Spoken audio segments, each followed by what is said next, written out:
एक सुनसान गांव के किनारे पर एक पुरानी और बोसीदा हवेली नजर आती है। रात का वक्त है और चांद की मध्यम रोशनी हवेली के शिकस्ता दरवाजों और खिड़कियों पर पड़ रही है। हवा की तेज सरसराहट के साथ दरवाजे खुद ब खुद खुलते और बंद होते हैं और हवेली के अंदरूनी हिस्से से एक प्रासरार आवाज आती है। चार नौजवानों का एक गुरवा हवेली के अंदर दाखिल होता है। उनके चेहरों पर खौफ और तजस्सुस नुमायां है और वो एक दूसरे को यकीन दहानी कराने की कोशिश कर रहे हैं। हवेली के अंदर घप अंधेरा है। सिर्फ उनकी टारच की रोशनी से कुछ चीजें दिखाई दे रही हैं। दीवारों पर बुसीदा तस्वीरें लटकी हुई हैं और फर्श पर धूल जमी हुई है। हवेली के अंदर चलते हुए नौजवान अचानक अजीब सी आवाजें सुनने लगते हैं। दीवारों के पीछे और छत पर कदमों की चाप सुनाई देती है, जबकि एक अजीब साया तेजी से उनके सामने से गुजर जाता है। हर तरफ प्रासरारियत छाई हुई है और माहौल में खौफनाक खामोशी है।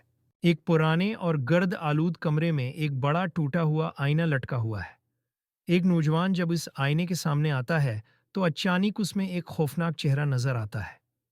उसका चेहरा खौफ से सफेद हो जाता है और वो चीख मारकर पीछे हट जाता है। हवेली के एक तारीक कमरे में छत से खून के कतरे टपकने लगते हैं। नौजवान ऊपर देखते हैं तो उनका सांस रक जाता है।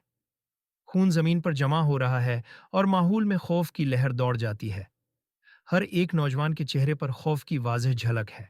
नौजवान एक बंद दरवाजे के करीब पहुंचते हैं, जिसके पीछे से अजीब व गरीब चीखों की आवाज़ें आ रही हैं। वो दरवाज़ा खोलने की हिम्मत नहीं कर पाते, लेकिन दरवाजे के पीछे से खौफनाक चीखें मुसलसल सुनाई दे रही हैं। दरवाज़ा लर्ज़ रहा है, जैसे कोई अंदर से जोर लगा रहा हो।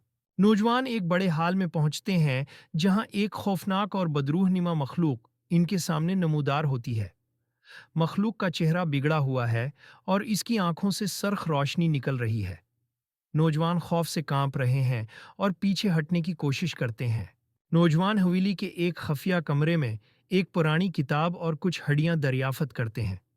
किताब में हवेली की खौफनाक तारीख लिखी है, जिसमें बताया गया है कि इस जगह पर एक कत्ल हुआ था और बदरूह इसी की रूह है जो यहाँ भटक रही है।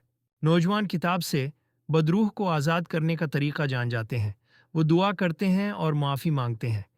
जैसे ही दुआ मुकम्मल होती है, बदरूह की शक्ल में तब्दीली आ जाती है और वो प्रसकून होकर रोशनी में गायब हो जाती है। हवेली में अमन और सुकून की लहर आ जाती है। नौजवान हवेली से निकलकर बाहर आते हैं और आसमान साफ और चमकदार हो जाता है। वो एक दूसरे को देखकर मुस्कुराते हैं। उनके चेहरों पर इत्मीनान है।